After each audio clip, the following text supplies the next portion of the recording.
Feminism has become one of the big buzzwords in the electoral campaign for the snap general elections in Spain taking place on April the 28th. Following the strike and mass protests seen nationwide during the International Women's Day in March, left-wing parties are calling for women's rights, while conservative parties hit back at what they consider radical feminism. There have been real advances on key issues such as gender violence and the pay gap, but historical achievements such as legalised abortion may be affected by the rise in support for the far-right party Vox.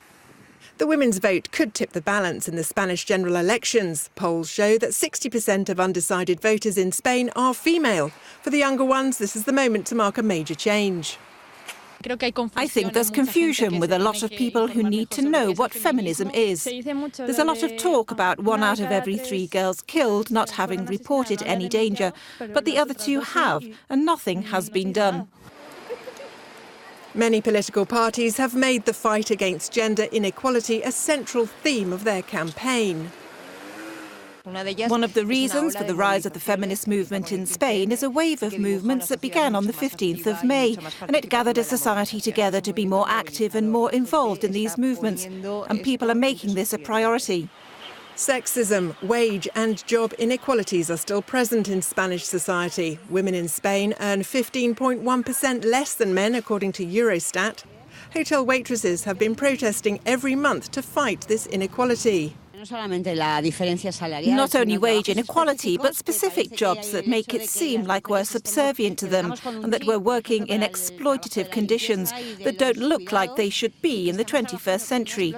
There are women who are still scrubbing on their knees.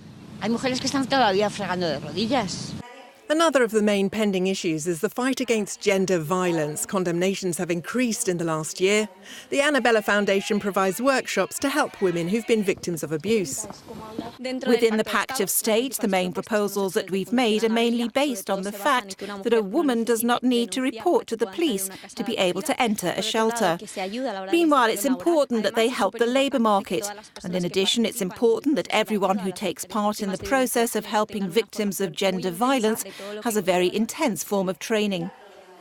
In addition to complying with the state pact, the Spanish Socialist Workers' Party has included in its programme a specific section for a feminist Spain, which proposes modifying the penal code, provide an equal opportunities law and an anti-trafficking law.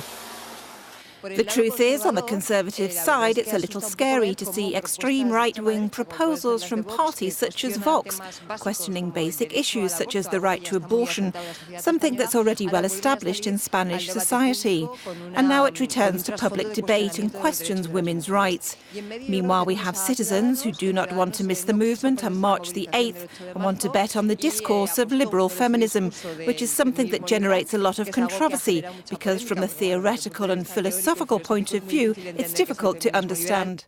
We hardly see women at the top of the list for Congress. The ruling Socialist Party is the most equal one and has presented itself as the most feminist in Spanish history, as it has 11 females and 6 male ministers in the cabinet. The fact of having parity lists is somewhat anecdotal because it does not result in a greater participation of women or the greater presence of women in positions of responsibility within each of the political parties.